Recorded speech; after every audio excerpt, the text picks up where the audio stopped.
right, good evening, everybody. Welcome aboard to our weekly recap. My name is Carlos Garcia. I'm the founder and CEO of Gar Capital. Welcome aboard to our Gar Capital YouTube channel. If you are new to the channel, welcome to Gar Capital, where we talk about the stock market, macroeconomics, commodities, and day trading setups. If you are into the stock market, if you are into macroeconomics, if you're a big financial nerd, you're in the right place. Glad to be with you. Make sure to hit that subscribe channel, turn on notifications so you don't miss any of our future videos, and hit the like button if you like what you see. Taking a look here in front of your screen right now is our Discord server. If you guys want access, it is free on our website, www.gar.capital. And then you'll get access to our Discord server. You'll have access to the live market blog where we can provide all the information to make sure that you have the right trading decisions in front of you. Okay, I want to start the video off really quickly with something rather serious. We've been getting a lot of these scam messages to our members. As you can see, this has the same name as me, but this is not me. I just want to make sure that everyone realizes that if you are not sure, go to our announcements page and you can find me right here. Now, this blue notification sticker doesn't show up on your end, unfortunately. But if you click on my name here under announcements, add me as a friend if you like. I will never DM you with unsolicited requests or sales requests. I'm not here to sell you anything. If we have services, if you are interested in joining, we have avenues like our website to join. But I will never DM you for crypto access, brokerage access, or anything of the sort. Okay? Never. That's not what we do here. So if you have any questions, DM me personally. Yes, directly. But I will never message you out of the blue asking you for money or crypto or any of that jazz, okay? And if you're not sure, make sure to email us, garcapital@gmail.com. We're also on Instagram. You can feel free to DM us there, or on Twitter, now called X, @garcapital. We're everywhere on social media, so again, if you have any questions, feel free. Just wanted to start that off here. Number two, second on the list, there is a hurricane hitting Florida, where I am based. So as you can see, this has been updated from this morning, but this is this morning's information.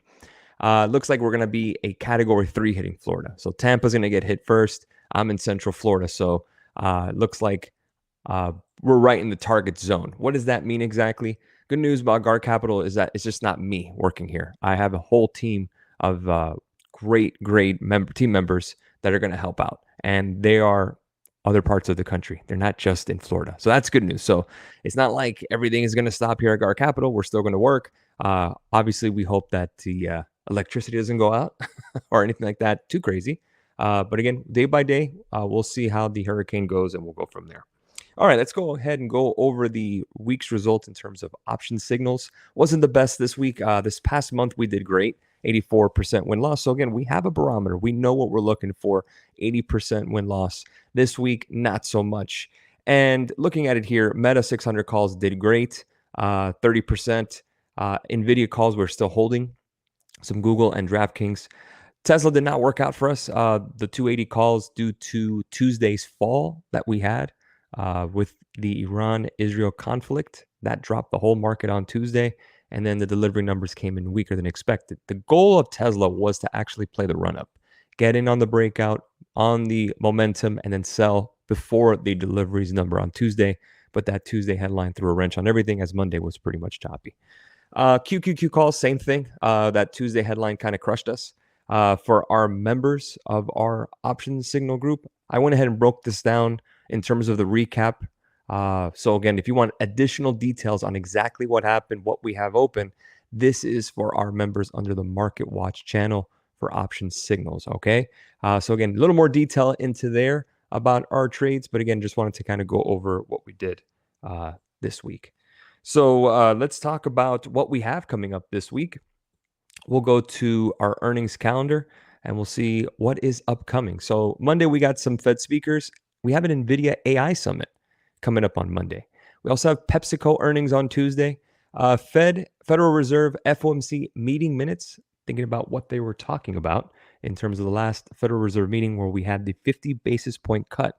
The goal of the meeting minutes is to see if we can find a hint in terms of future Federal Reserve monetary policy. We also have a 10-year bond auction. So we'll see how that demand comes in because that's going to affect yields directly. So remember, guys, when it comes to bonds, bond prices and bond yields move inversely from each other, meaning opposite. So when yields are up, that means bond prices are down. When bond prices are up, that means yields are down. It's simple supply and demand. All right, let's go ahead and move on to Thursday. CPI inflation. Does that matter? Does the CPI matter? I mean, who cares, right? We're getting rate cuts. Well, we're going to talk about that here in a second. Jobless claims. Remember, we just had a great blockbuster jobs number on Friday that pushed the market higher initially, and then we pulled back, and then we pushed higher towards the end of the session. We have the Tesla robo taxi event on Thursday. Maybe it was a little too early on that Tesla call. We'll take a look at it and see the charts here in a second. PPI is producer price index. That is the business side, wholesaler side of the inflation reading. We'll also get our consumer sentiment from the University of Michigan. We also have JP Morgan earnings, Wells Fargo earnings, and BlackRock earnings. So we're beginning with earnings season.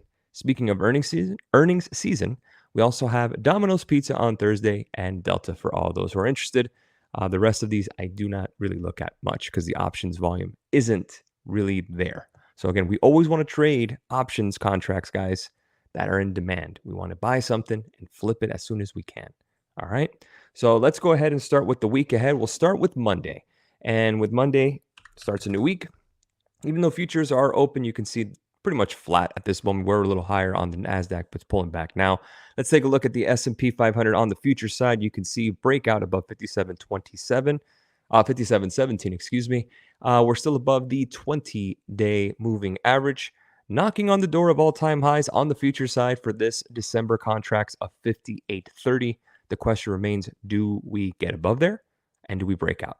Now, obviously, my answer is going to be yes. Over the long term, definitely we will get there.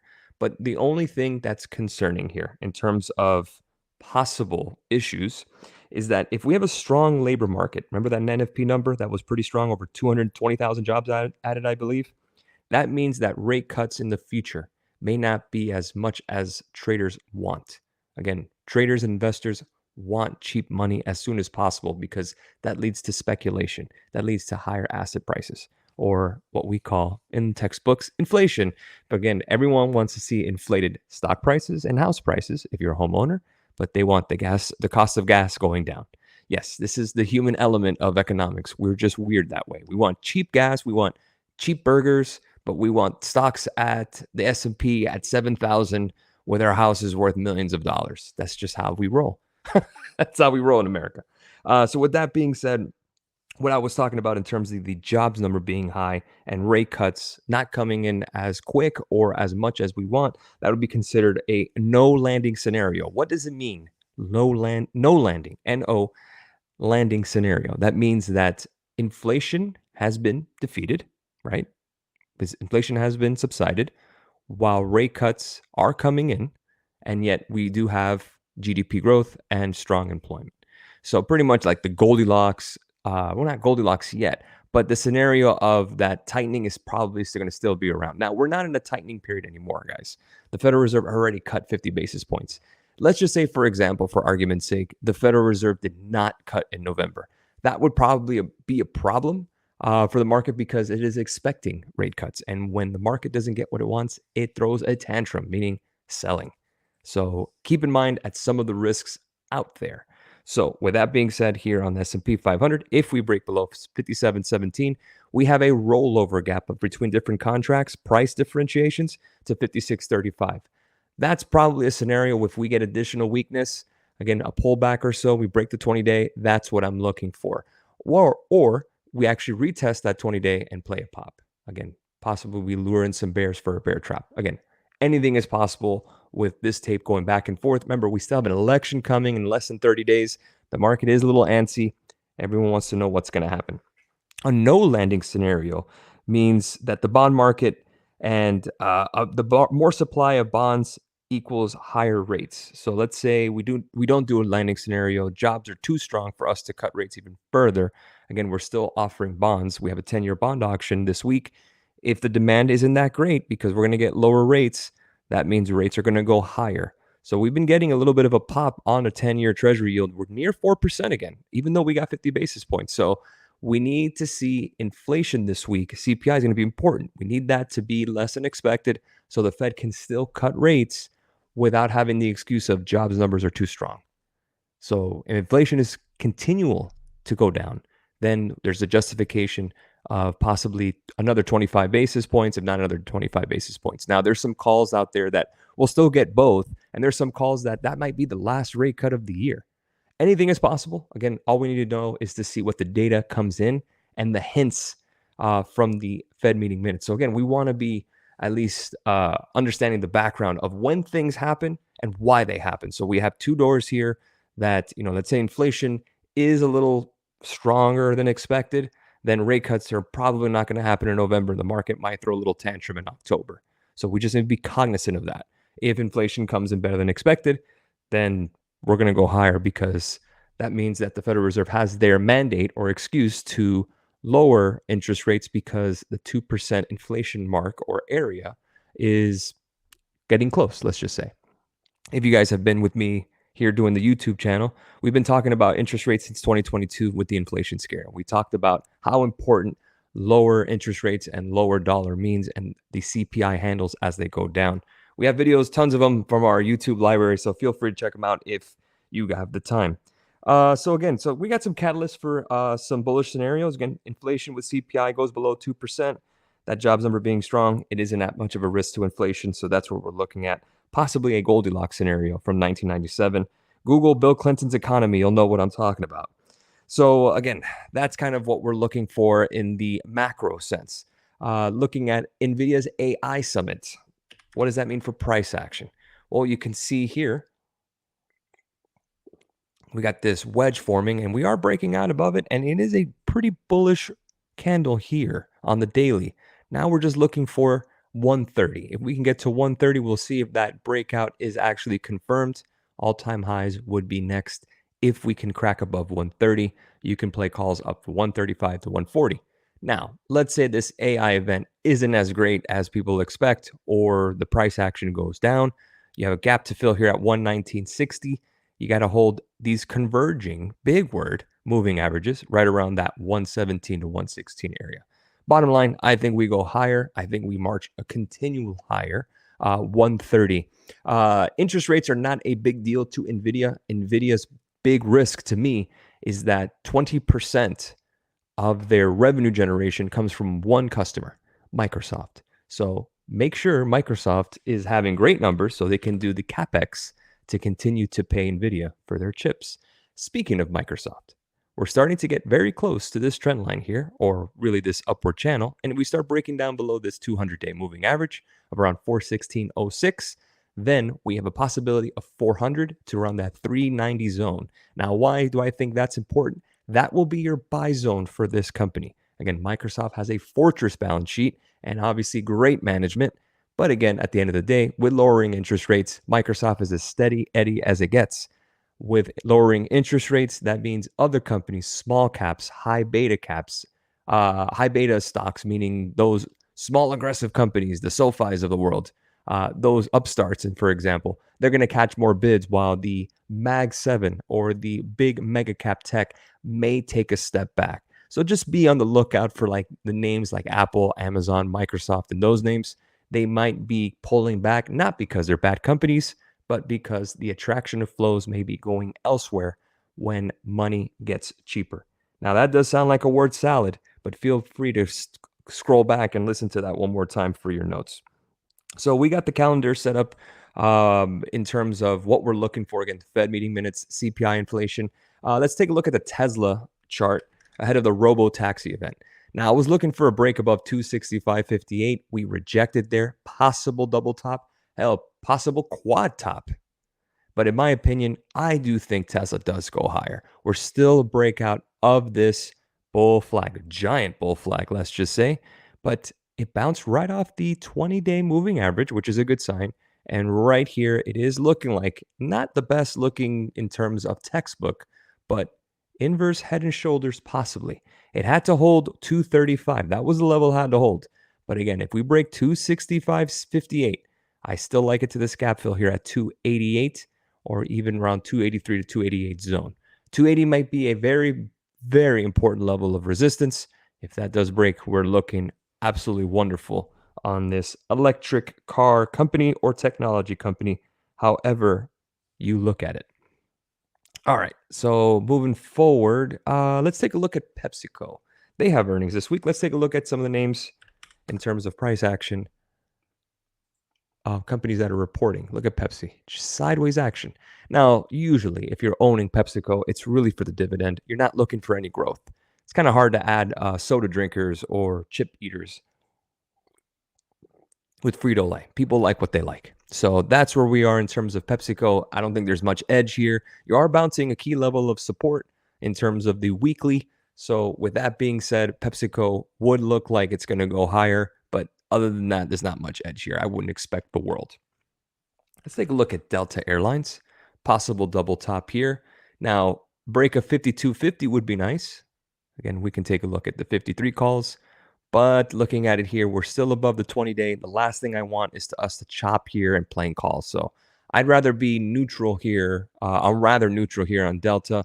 We'll see the earnings as they come along. Wells Fargo, let's see if we can take a look at this chart on the daily. You can see, well, pretty crude bull flag here. Let's say if we do break above 58.43, we can take a look at the 60 calls, maybe a run up ahead of the report. Let's see if we get it. So Wells Fargo looking rather bullish, unless it rejects 57.62, then 50 would be your support here. Take a look at JP Morgan, a great company, obviously. Let's see here.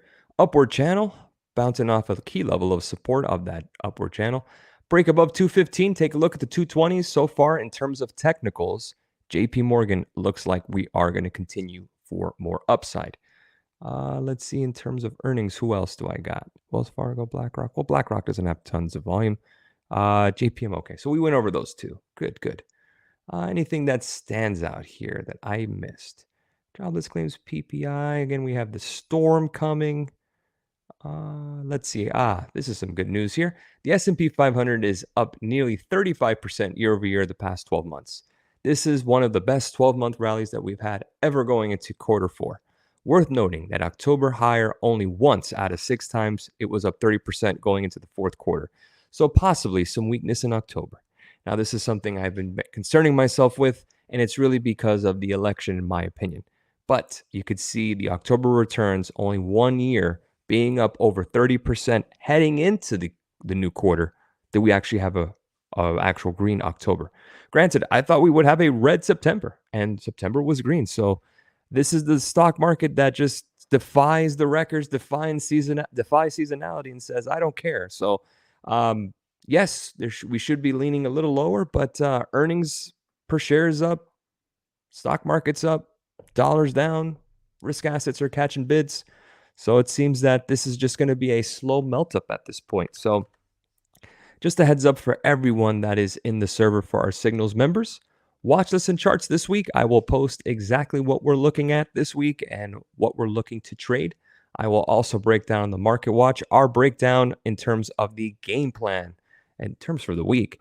And then, of course, on the live market blog, I will go ahead and post 3 stocks that we are watching this week with key levels as well. So keep it locked here on the GAR live market blog for any and all updates in regards to the stock market and macroeconomics, because information is the most important thing, the most important commodity in the stock market. So thank you guys so much for listening. Thank you guys so much for watching. I will catch you guys tomorrow. Have a great rest of your evening. We'll see you then. Cheers all.